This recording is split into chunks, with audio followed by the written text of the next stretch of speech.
당연한 사랑, 당연한 사랑.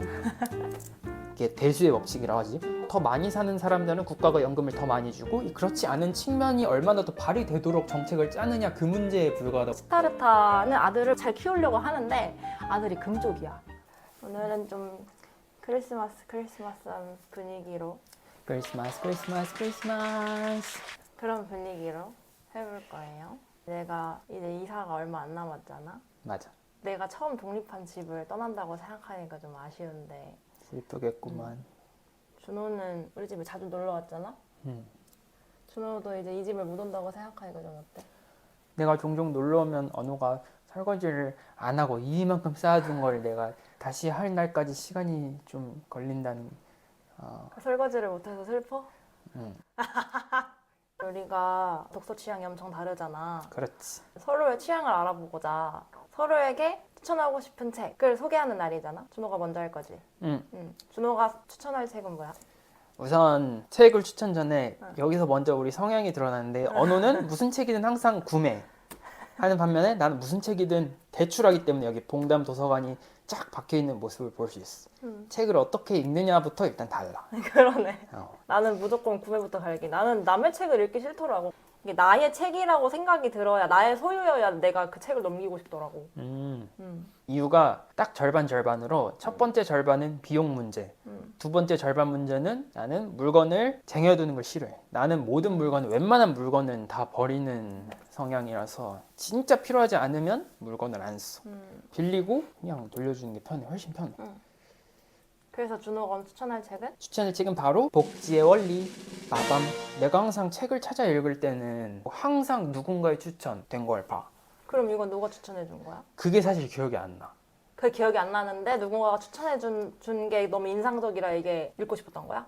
오. 삶의 다른 방면에 있어서는 되게 좀 도전을 하는 편인데, 이런 콘텐츠 있어서는 읽었다가 별로면 뭐 딱히 얻는 것도 없고 순전히 마이너스라는 생각이 들기 때문에 무조건 검증된 걸 읽는 편이야. 그래서 분명히 어딘가 괜찮은 스피커가 추천을 받았을 거야. 지금 생각해보니까 제목이 되게 투박하게 쓰이는데 복지의 원리 엄청 재미없게 쓰이긴 했다. 소제목은 대한민국 복지를 한눈에 꿰뚫는 10가지 이야기인데, 말 그대로 전반적인 복지를 다 다루진 않고 결국 우리나라 복지가 어떻게 흘러왔나를 설명하기 위해서 다른 나라 복지, 다른 나라의 상황도 설명하긴 하는데, 그건 어디까지나 우리나라의 복지는 이제 어떤 선상이 있는지를 설명하기 위한 부연적인 용도로 사용된다, 이렇게 보면 될 것 같아. 준호는 이 책을 나한테 왜 추천해 주는 거야? 이 복지의 원리를 내가 알았으면 좋겠는 거야? 아 그래? 그러니까 근본적으로 사회가 어떻게 동작하느냐인데 엄청 중요하지. 이 나라가 어떻게 돌아가는지 크게 두 가지 갈래로 설명을 하게 될 것 같아. 첫 번째는 일단 나는 정치에 되게 관심이 많고, 복지를 얘기하려면 사실 정치를 얘기 안 할 수가 없는데 뭐 딥하게 하진 않을 거고, 우리가 인터넷이나 매스컴에서 본 것처럼 극단적인 사람만 존재하는 거 아니고 대부분의 사람은 정규분포의 가운데 있듯이 회색지대에 있는 편인데, 그것도 어떤 분야에 대해서는 진보고 어떤 분야에 대해서는 보수고, 이게 동시에 나타난다는 거지. 그래서 나도 그런 편이고. 우리가 커뮤니티에 입장했습니다. 권성민 PD님이 그랬잖아. 예를 들어서 뭐 여성 문제에 대해서는 내가 진보일 수 있지만 뭐 장애인 문제에 대해서는 내가 보수적일 수도 있다는 거잖아. 바로 그렇지. 그러면 언어 생각에는 복지는 대체 왜 있는 거라고 생각해? 그거는 왜 세금을 걷어야 되느냐랑 비슷한 것 같아. 어떤 측면에서는 비슷하다 볼 수 있지. 사실 청소년이나 어린이 같은 경우에는 국가가 나서서 좀 간섭해도 되고 규제해도 되고 그런데, 어느 정도 좀 나이를 먹고 자기 스스로 판단할 수 있는 사람들한테 국가가 규제를 하는 것은 항상 조심스러운 측면이 있을 수밖에 없거든. 자의적으로 자원을 분배한다든지 그런 거를 왜 하냐라고 봤을 때는 사실 이야기가 굉장히 과거로 거슬러 올라가. 얼마나 과거로 가야 돼? 굉장히까지 아닌가? 1880년. 100년도 더 전이네? 그렇지.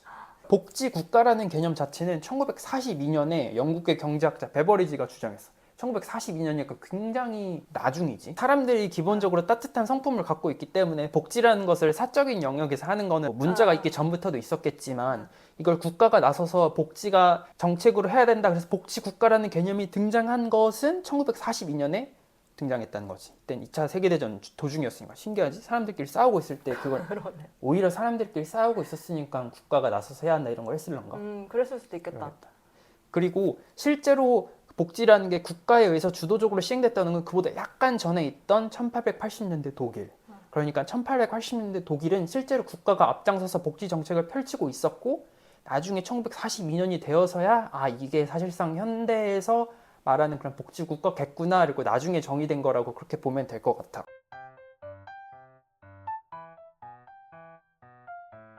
당시 독일에는 뭐 노동주의 운동이라든가 공산주의 운동이 굉장히 활발했어. 독일은 당시 총리제였는데 그때 비스마르크 총리가 사회주의를 탄압법을 강하게 실시했어. 그렇게 채찍만 휘두르면 당연히 좀 감화가 안 될 거 아니야. 들고 일어날 수도 있고 뭐 유럽은 뭐 혁명의 나라기도 하고 그러니까 당연히 당근도 같이 내밀었는데 그게 바로 현대 의미에서의 국민연금, 산재보험, 뭐 요양보험 등등이 그제서 약간 당근책으로 나온 거야. 국가는 노동자들을 달래기 위해서 우리 국가가 싫어하는 노동주의 운동, 사회주의 운동 그런 거 하지 마. 대신에 이 국가 제도 안으로 포섭돼서 들어오면 그럼 우리가 따뜻하게 연금도 주고 무슨 보험도 들어주고 할게 라고 한 거지. 초창기에 딱 나왔을 때 그런 연금 같은 거를 국가가 좀 지원해 줄게 했는데 노동자가 우린 이런 거 안 받아들인다. 노동자는 그런 더러운 놈 받지 않는다. 그러고 자기가 진짜? 된 거야. 국가 입장에서는 자기 돈도 안 쓰고 노동자 포섭도 하고 엄청 일석이조였던 것 같다는 그런 생각이 든다. 그럼 노동자들은 그러면 그때는 왜 그렇게 그게 싫었을까? 그냥 꼴 보기 싫었던 거야. 국가가 이런 제도를 펼치는 거 자체가 싫었기 때문에 그럴 니들 수도 돈 있겠네. 받고 우리가 이 제도로 편입되는 게 그냥 싫다 이런 거지. 사회주의 운동 이런 공산주의 운동은 결국에는 노동자들도 잘 먹고 잘 살자라는 건데 그게 복지랑 비슷한 거 아닌가 결국? 어떻게 생각하면 좋을까? 복지라는 것은 국가가 주도적으로 시행하는 거지만 사회주의나 공산주의 이런 거는 훨씬 많은 시민들이 좀 자율적으로 하는 거라고 이렇게 보면 좋을 것 같아. 그 복지의 주체가 누구냐로 이렇게 가르면 좋을 것 같다는 생각이 들었어. 복지 정책은 지금까지도 쭉 이어져 오고 있어. 그리고 웬만한 선진국, 웬만한 뭐 후진국은 복지 정책이 없는 것도 많으니까 거긴 빼고 약간 중진국 이런 데 보면 대부분 다 복지 정책이 있단 말이야. 아직도 그걸 유지하고 있다는 거는 아직도 곳곳에 노동자들이 공산주의, 사회주의 운동을 하려고 언제든지 기회를 엿보고 있기 때문에 그걸 억누르기 위해서 하는 걸까? 아니? 아니지. 응. 그 말인 즉슨 그 자체로 충분히 가치가 있기 때문에 계속 진행한다는 거야. 그럼 우리는 복지를 국가가 나서서 실시하는 것이 그냥 마음이 따뜻하고 몸이 아프시네요. 저희 국가가 나서서 뭐 좀 해드릴게요. 이렇게 온정적인 마음이 아니라 국가는 사실 좀 어느 정도 냉혈한일 수밖에 없어. 뭐 이렇게 개인적인 거야 이렇게 좀 마음을 베풀 수 있겠지만 그러면 복지국가라는 개념이 따뜻한 마음도 되지만 실제로 차가운 머리를 가지고도 할 수 있다는 거지. 이게 실제로 도움이 된다라는 거야. 국민연금이라든가 건강보험 이런 걸 국가가 나서서 해준 이유는 뭐냐면 우리가 몇 살까지 살지는 개개인의 입장에서는 예측하는 게 거의 불가능이야. 맞지? 하지만 국가 전체적으로 봤을 때는 뭐 남자는 80 몇 세, 여자도 80 몇 세 평균이 정해졌단 말이야. 이게 대수의 법칙이라고 하지. 더 많이 사는 사람들은 국가가 연금을 더 많이 주고 더 적게 사는 사람은 국가가 연금을 그만큼 더 적게 주게 되니까 전체적으로 봤을 때는 사람들 리스크를 부담을 거의 안 해도 된다는 거야. 건강보험도 비슷하지. 개개인의 입장에서는 암 얼마나 걸릴지 교통사고 당할지 말지 모르기 때문에 그 리스크를 엠빵을 하는 거지.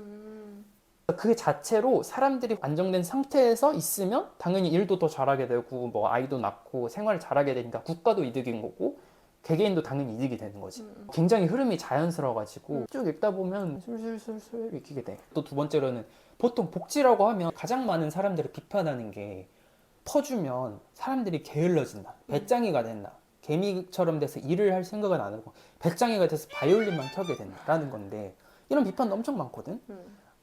나도 그렇게 생각하긴 해. 이거는 뭐 어떻게 생각하냐 문제가 아니라 당연히 그런 측면도 있어. 하지만 그렇지 않은 측면도 있고 이 그렇지 않은 측면이 얼마나 더 발휘되도록 정책을 짜느냐 그 문제에 불과하다고 생각해. 편가르게 해가지고 무조건 좋다 나쁘다가 아니라 복지의 부작용, 복지의 장점들 등을 이 책이 구체적인 예시를 통해서 설명을 해주는데 그게 쉬우면서 얕지가 않아. 아주 깊이 있는 내용을 잘 흡수할 수 있거든. 굉장히 똑똑해진 느낌이 들어. 그래서 이거는 현대사회를 살면 당연히 읽어야 된다고 생각해. 왜냐? 국가가 동작하는 기본 원리인 거야. F는 MA인 거야. 이걸 읽어서 내가 얻을 수 있는 게 뭐지? 이걸 읽으면 뉴스를 볼 때 관점이 생겨. 그렇겠다. 예를 들어 정부가 어떤 정책에 어떤 분야에 얼마를 투입하기로 했다. 아니면 전년 대비 얼마 늘었다 줄었다 했을 때 단편적인 시험을 봐서는 해석이 안 되거든. 내부에 깔린 걸 봐야 돼. 이 정책을 왜 펴지? 이 복지 정책을 왜 펴지? 사람들 그냥 놀라고 시키는 건가? 아니면 이거 사람들을 오구구해서 취업 시장을 다시 뛰어들도록 해주는 올바른 정책인가? 어떤 재정적인 지원이 들어갈 거란 말이야. 이런 거에 대한 생각이 없으면 굉장히 극단적으로 자유시장 경제에서 경제에서 밀리면 당연히 도태되는 게 맞는데 왜 지원해주냐. 혹은 국가가 나서 당연히 보상해주지. 사람 나 굶어 죽겠거니. 주장이 굉장히 극단적이 되고 근거가 얕아지거든. 그걸 어느 거 판단할 수 있는 잣대가 생긴다. 이렇게 보면 될 것 같아. 정치적인 편향성도 없고 중립적으로 되게 잘 담아낸 것 같아. 그럼 내 소개해도 돼? 응. 나는 책이 2권이잖아. 응. 난 둘 다 소설이란 말이야. 준호는 사회과학 책을 나한테 소개해줬지만 나는 소설을 좋아하기도 하고 소설을 제일 많이 읽는 사람이니까 나는 소설을 추천해주고 싶거든. 우리 또 둘이 상극인 거. 나는 대부분 비문학, 어는 대부분 문학. 맞아. 나는 2개를 가져왔는데 하나 시타르타고 이거는 알랭드 보통의 낭만적 연애와 그 후의 일상. 이거를 가지고 온 이유가 시타르타는 나를 발견하는 책이고 낭만적 연애와 그 후의 일상은 우리 서로를 발견하는 책이야. 줄거리를 하나씩 설명할 건데 조금 길 수도 있거든. 이게 제목에서 느껴지다시피 굉장히 불교적인 소설이거든. 둘 다 무교지만 불교를 좀 좋아하는 편이잖아. 우리나라 문화 자체가 불교에 굉장히 익숙한 문화라서 이런 내용이 잘 읽혀.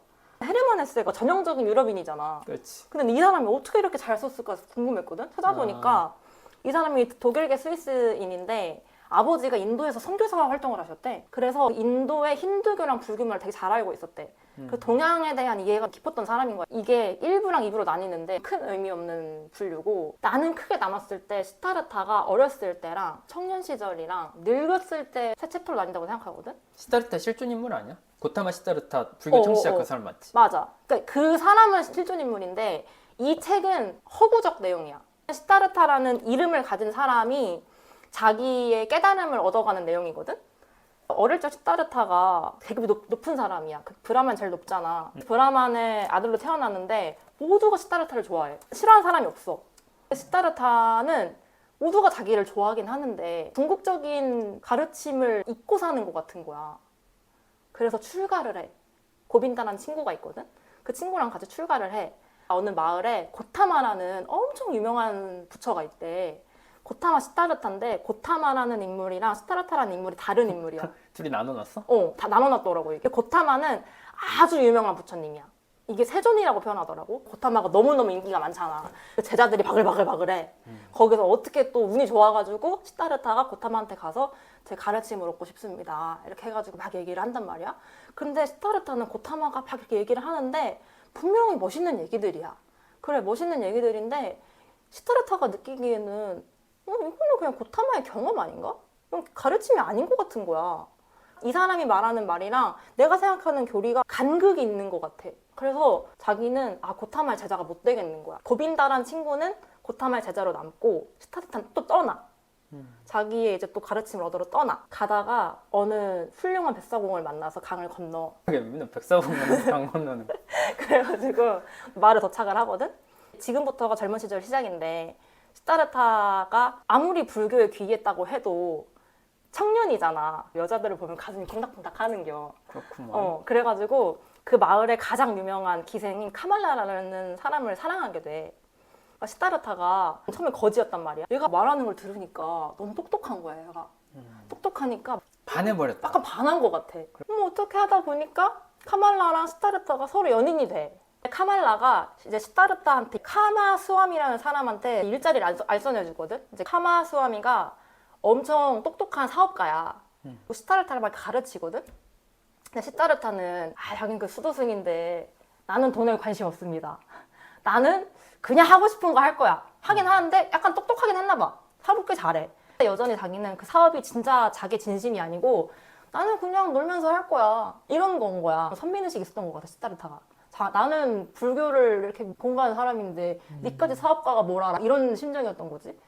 그래, 그러다가 시타르타가 나이가 들면 들수록 점점 그 돈을 많이 벌게 되니까 호텔 침대에서 자고 오마카세 먹고 이러는 거야. 그렇구만. 옛날에는 불교 공부할 때 맨날 굶고 덤불에서 자고 이랬던 애가 편안함을 알게 되는 거지. 사업가가 자체가 되어버렸구만. 그래서 완전 졸부가 된 거야.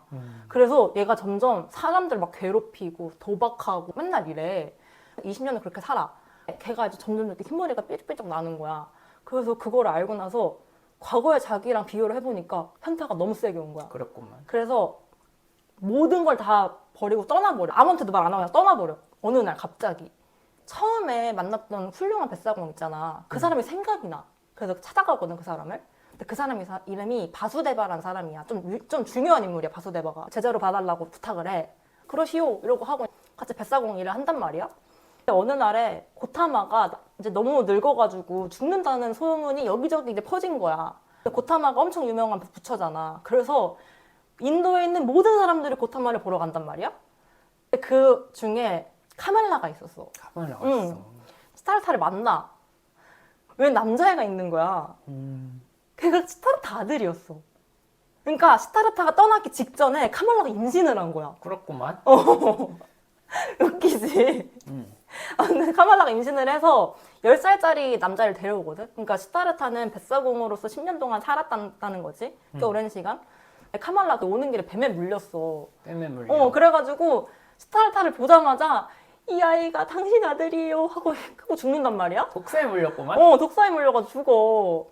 그래가지고 이제 시타르타는 어쩔 수 없이 자기 아들을 보게 됐는데 처음으로 봤잖아. 근데 아들이 너무 좋은 거야. 너무 좋아. 처음에 당황스럽긴 했지만 이 아들이 너무 좋아. 그래서 아들을 계속 키우고 싶은 거야. 시타르타는 아들을 잘 키우려고 하는데 아들이 금쪽이야. 말을 더럽게 안 들어. 더럽게 안 들어. 그래가지고 아들은 아빠를 괴롭히는데 도사야. 도사야. 아빠가 싫어하는 짓만 골라서 해. 시타르타는 이렇게 생각을 하는 거지. 내가 이렇게 참고 아들에게 인내를 가지고 가르치면 아들이 언젠가는 바뀔 것이다. 이렇게 생각을 했는데 아들은 막 엄청 화를 내면서 아저씨가 뭔데 나한테 막 우쭐한 척하면서 자기를 가르치려고 드냐 이렇게 얘기를 하는 거야. 아들 말도 맞잖아. 아들이 못 참겠어서 떠나버려. 시타르타가 막 멘붕이 오는 거야. 자기가 사랑했던 아들이 나를 떠나버리다니 이러면서 찾으러 가는데 못 찾아. 바수데바도 그러지 말아라. 아들을 보내라. 그것이 아들의 고통을 덜어주는 일이고 너도 반드시 그래야만 한다. 근데 생각해보니까 이게 꼭 자기가 처음 출가할 때 아버지의 모습인 거야.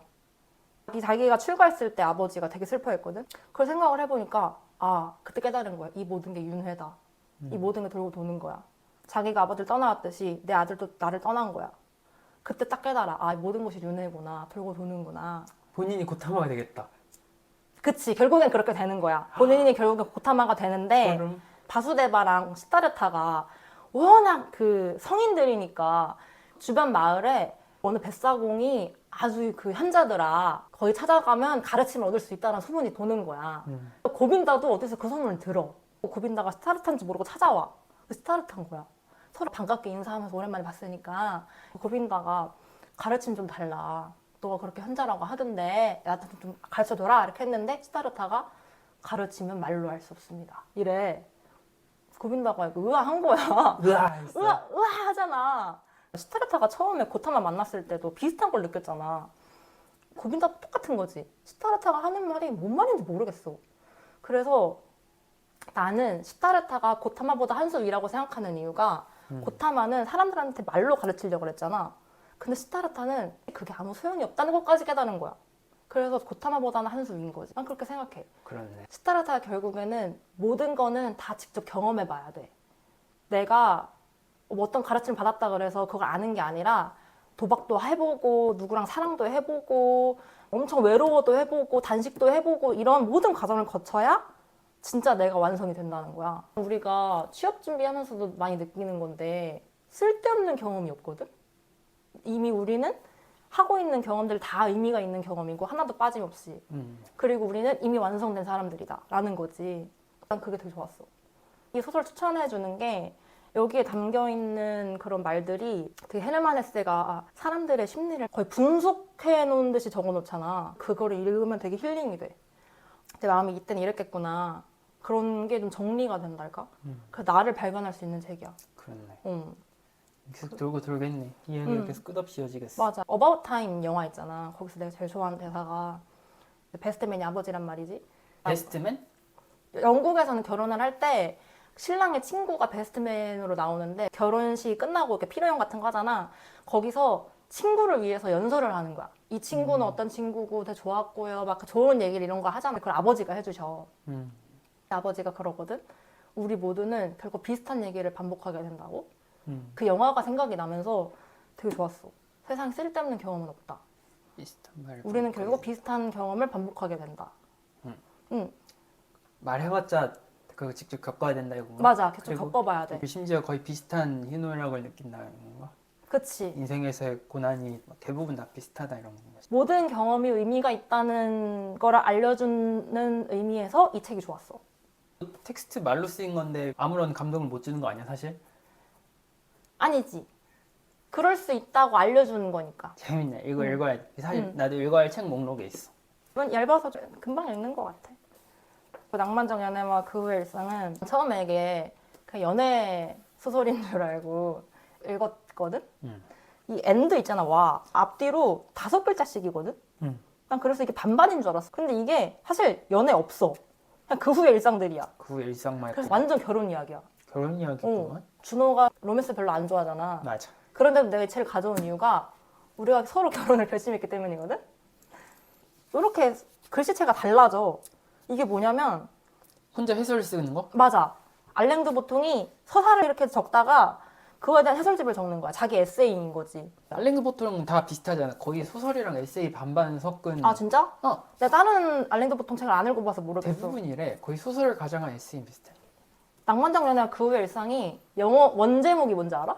The Course of Love라고 써있네. 맞아! The Course of Love거든? 그래서 얘는 따지자면 사랑의 코스. 사랑의 단계 정도로 해석할 수 있어. 그러니까 사랑의 단계가 있다는 거야. 사랑의 단계가 뭐냐면 두 남녀가 만나. 사랑에 빠져. 연애를 해. 결혼을 해. 아이를 낳아. 바람을 펴. 난 바람 안 펴. 다시 서로 사랑을 해.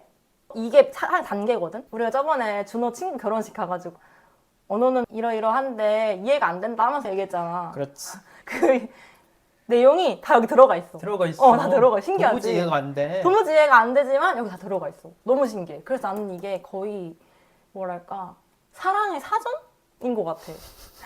사랑의 사전 그 급이야. 진짜 그 급이야. 그래서 나는 이걸 꼭 읽었으면 좋겠어. 두고두고 읽어요.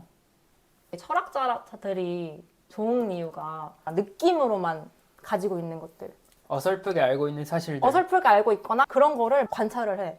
그거를 막 언어화 해놓잖아. 그게 너무 도움이 돼. 너무 도움이 돼.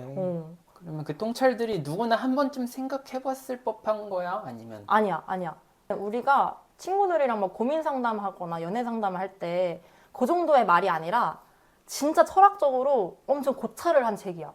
이거는 정말 읽으면 맞다 이러면서 읽거든. 인상 깊었던 구절이 좀 많은 책인데 첫 번째는 뭐냐면 사랑하는 사이도 좋은 관계를 유지해야 되잖아. 그러려면 내 스스로가 난 멍청이라는 거를 내가 아주 흔쾌히 인정을 해야 되고 그 멍청이라는 점을 상대방에게 솔직하게 양해를 구해야 된다는 거야. 지식이 부족하다 이런 멍청이가 아니라 내가 어떤 면에서는 부족한 점이 있다는 걸 인정을 해야 된다는 거야. 그러니까 예를 들어 내가 준호한테 엄청 화가 났던 적 있잖아. 나 그때 말 안 하는 거 알지? 말을 안 하는 건 되게 멍청한 짓이잖아. 말을 안 하면 상대방이 내가 왜 이렇게 화가 나는지 모른단 말이야. 내가 이런 부족한 점이 있다는 거를 내 스스로 인정을 하고 준호한테 나는 사실 너랑 말하기 싫은 게 아니라 내가 지금 이렇게 기분 나쁘다는 거를 너가 알아줬으면 좋겠는 거야 라는 거를 솔직하게 말을 해야 된다는 거야. 서로가 그래야 상대방이 완벽하지 않다는 걸 서로가 인정을 하고 오랫동안 좋은 관계를 유지할 수 있다는 거야. 그렇지. 그리고 두 번째가 뭐냐면 상대방을 아 예쁘다만 하는 게 아니라 상대방이 나를 못살게 굴어.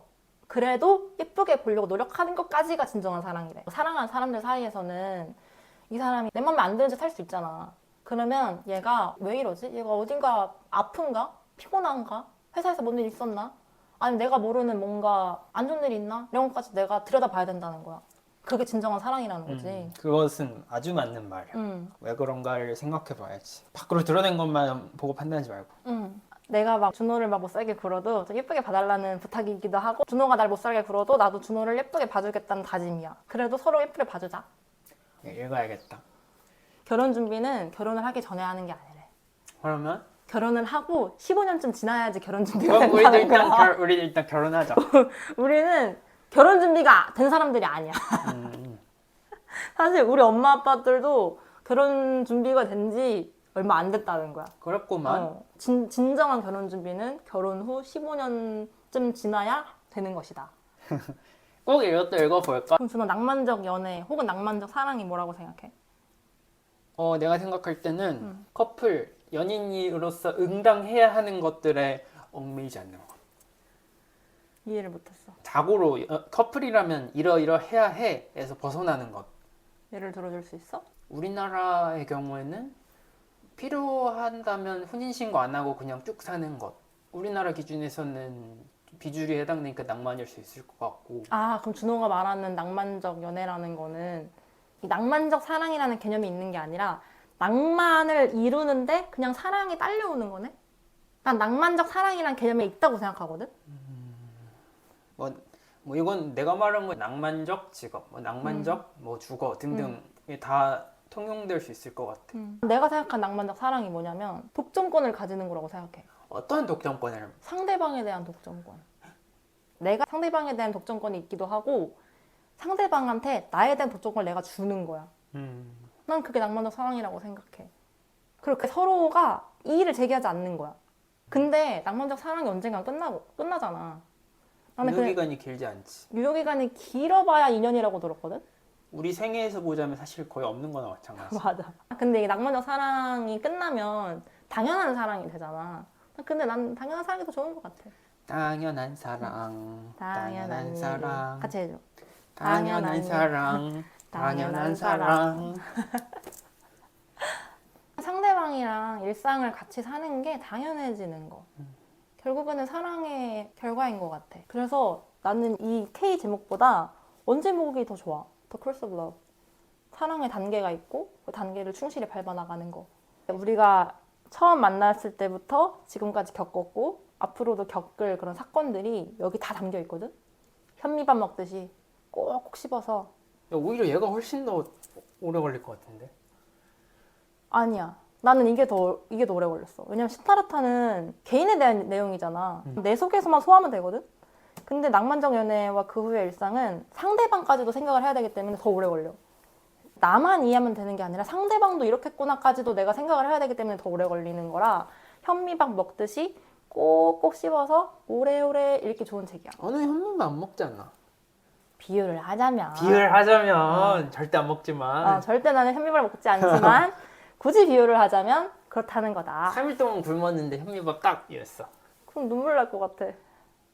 왜? 너무 감격스러워서? 아니? 슬퍼서? 어. 왜? 나는 맛있는 거 먹고 빨리 죽을 거야.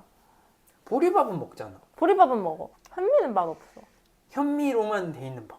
진짜 싫어. 대본 적을 때만 해도 되게 할 말이 많았거든. 막상 말하니까 별로 안 한 것 같아. 나도 그래. 하루 종일 얘기할 수 있어. 라이브 켜놓고 얘기할 수 있어. 우리 나중에 되면 구독자들이랑 독서 토론하자. 그래 재밌겠다. 책 하나 선정해가지고 오늘은 편안한 분위기에서 크리스마스 느낌을 내면서 촬영을 했잖아. 응. 어떻게 마무리를 해야 될까? 겨울이 왔고 오늘 비도 왔고 무슨 가정통신을 시작한 거야. 서로의 취향을 담은 책을 서로에게 소개를 해줬잖아. 응. 준호는 이 책을 읽고 싶어졌나? 응, 읽을 거야. 유명한 책이니까 읽을 거야. 맞아. 둘 다 유명하긴 하지. 헤르만 헤세는 짱짱이지. 헤르만 헤세는 진짜 글을 잘 쓰는 것 같아. 응. 고수야 고수. 문장이 꽤 긴 편인 것 같거든, 헤르만 헤세가? 문장이 꽤 긴 편인데도 불구하고 굉장히 잘 술술 읽혀. 이 앞뒤 문장 호응이 잘 되니까 되게 술술술 읽히고 길을 이렇게 세지 않아.